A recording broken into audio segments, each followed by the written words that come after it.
Hello and welcome to Writing Today. In this episode, I wanted to do something very special.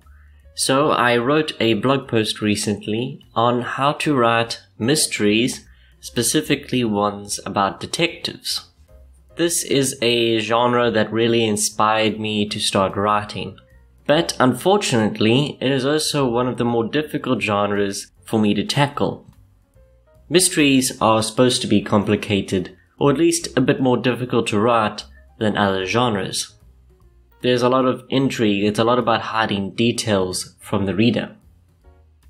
With that said, this is something that I thought was about time I started to get into, so I started doing my research, getting all the facts and details that I felt that I needed to know before I could start writing. Of course, you could easily just jump into it after watching some of your favorite Columbo episodes or reading some of your favorite mystery novels.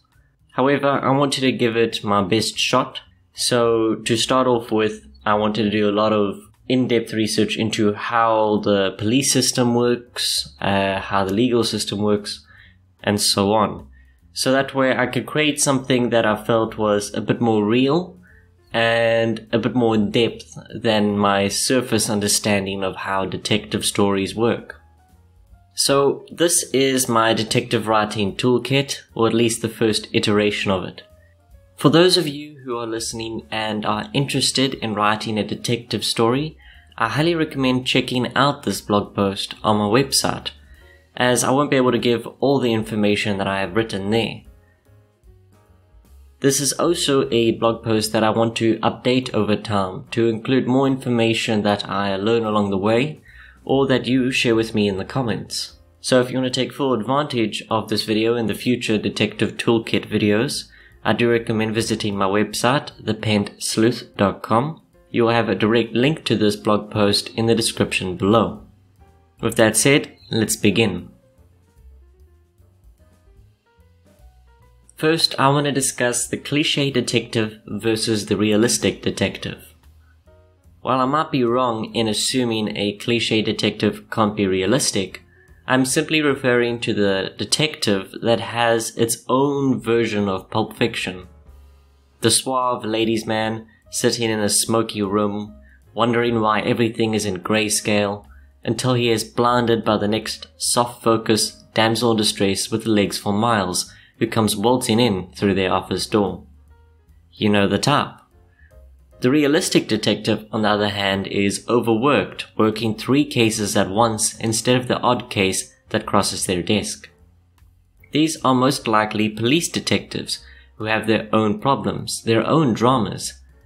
These are detectives whose personal lives are not involved in the case, and they are simply trying to get through the week and hopefully get some sleep. These kinds of detectives have their own charm. When deciding on the kind of detective I wanted to write, I thought the cliché detective would be the ideal choice. It allows for some extraordinary situations and even some silliness in regards to situations. However, the seriousness of the realistic detective, coupled with a beaten-down demeanor, had a charm I could not resist. Of course, that is a cliché in itself, but one that certainly fits what I want to write and read. Now, the first major section in this blog post toolkit is detective jargon, phrases, and terms. We need some words to fit the role. Detectives, professional and unprofessional, have their jargon, sometimes entire phrases. Here are some of the more popular phrases. I won't be going through them all, but I'll go through some that you may have heard or may not have heard. First, perp. Perp is short for perpetrator, and is used in a context saying he is the perp who fired the shot. Next, another one you might have heard is Jane Doe or John Doe, which is an unidentified corpse. If I was to use this in a sentence, it would be, we have a John Doe on the doorstep. Something like that. A third one is mouthpiece. This is more of an old slang in detective noir type situations. And mouthpiece means a lawyer. To use this in a sentence, the suspect will only talk through their mouthpiece. And finally, I'll just cover alibi. Alibi, again, is a staple in the detective genre. An alibi is an excuse or piece of information proving that someone was somewhere else during the crime. If I was to use this in a sentence, it would be, "It's no good, he has an airtight alibi." There's a lot more jargon listed on the blog post itself that you can check out, but if you have any more that you wish to add to the list, you can leave some in the comments below or on the blog post itself. The next section in the detective story writing toolkit are the grim facts. Now, it's well and good to have the jargon to make some crime scenes realistic, but you also need facts concerning the crime scene itself. These facts you might want to include in your story to make it a bit more authentic, to add some depth to your writing. It goes without saying that the grim facts include facts that are not particularly enjoyable to the more squeamish of you. To name a few, let's talk about some blood facts. Fact number 1 is blood gets darker over time. You might use this in a detective story, for example, where you have your detective come across a crime scene and they find dark blood. They understand then that this blood is not fresh, and thus the crime took place a while ago. Here's another blood fact.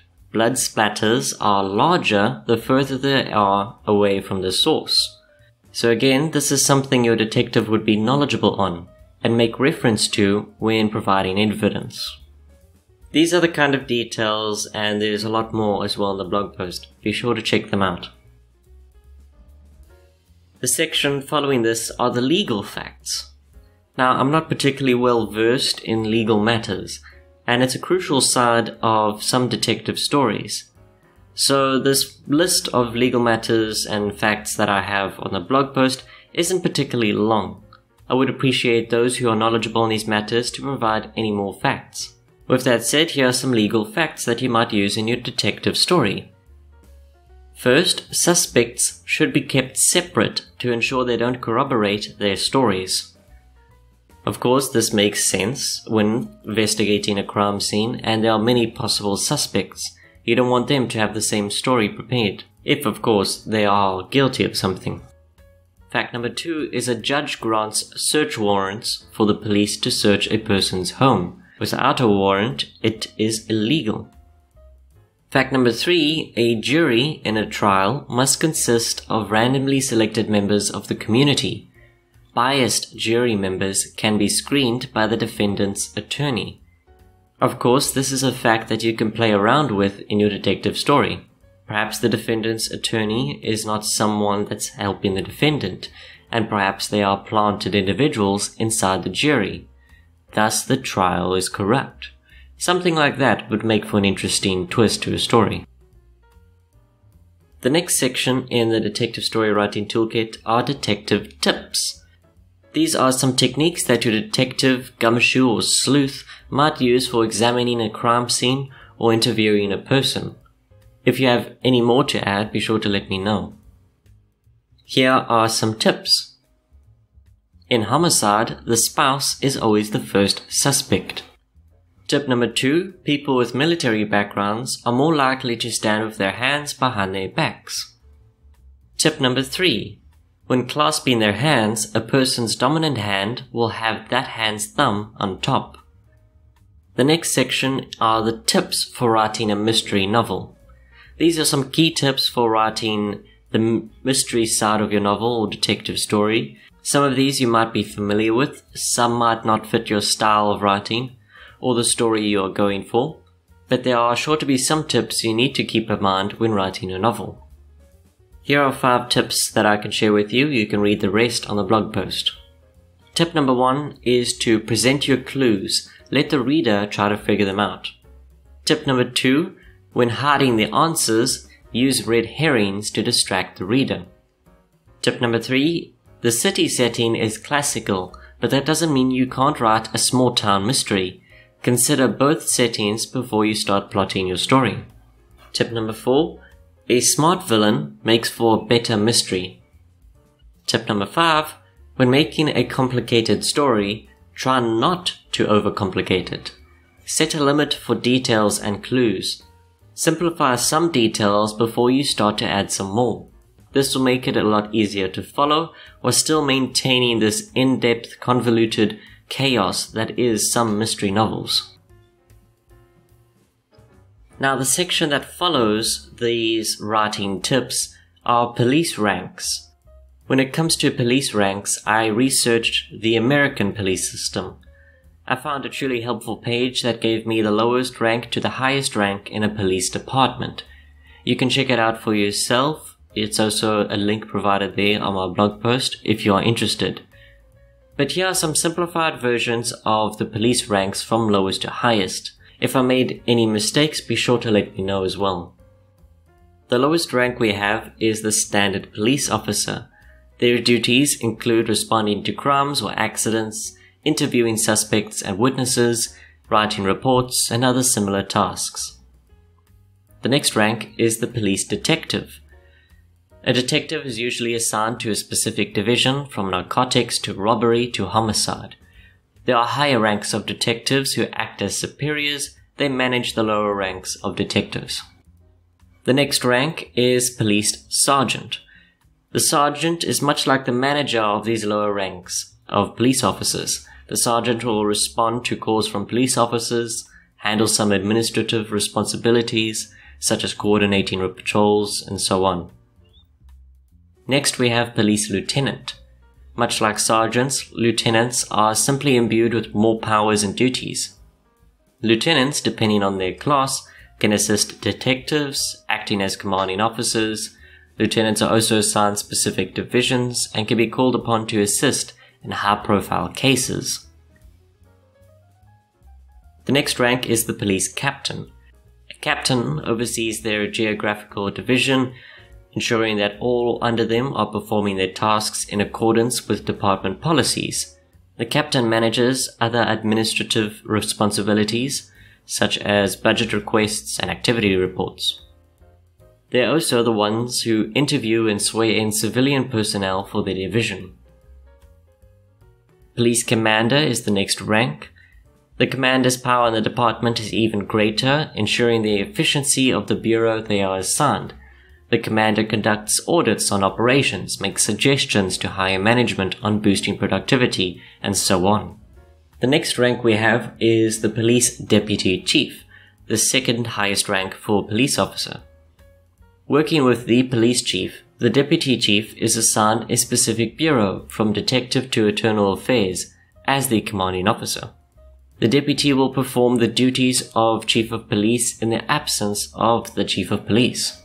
And of course that brings us to the highest rank, which is chief of police, who's in charge of the entire police department. The COP is in charge of the planning, efficient administration, and operation of the police department under the authority of the Board of Police Commissioners. The COP's list of duties, from their importance in a crisis to the enforcing of law, is lengthy, so be sure to check out the blog post and the blog post that I researched this from as well. I find it important to know these ranks when writing a police detective, just so I know who the detective takes orders from and who they give orders to. In short, who commands more respect. It makes it much easier to assign ranks to certain characters depending on the role I have for them in the story. And that brings us to the end of this blog post. These are the facts and tips for writing a mystery novel. For now, I hope you found them useful.